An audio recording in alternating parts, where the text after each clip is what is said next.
Hi friends, welcome back to our channel. ఈరోజు recipe egg fry, capsicum egg fry ఈజీగా ఎలా చేసుకోవాలో చూద్దాం.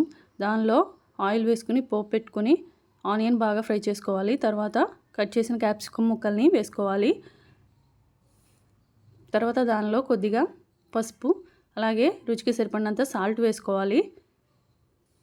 దీన్ని 2 నిమిషాలు ఫ్రై చేసుకోవాలి.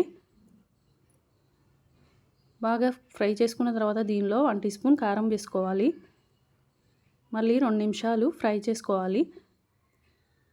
తర్వాత దీనిలో 2 ఎగ్స్ని బ్రేక్ చేసుకుని వేసుకోవాలి.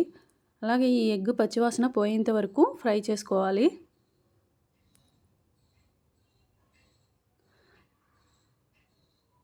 ఈ 2 నిమిషాలు ఫ్రై అయిన తర్వాత చిటికెడు గరం మసాలా వేసుకుని ఫైనల్గా కొత్తిమీర వేసుకుని సర్వ్ చేసుకుంటే చాలా ఈజీగా క్యాప్సికమ్ ఎగ్ ఫ్రై రెడీ అయిపోతుంది. Please subscribe.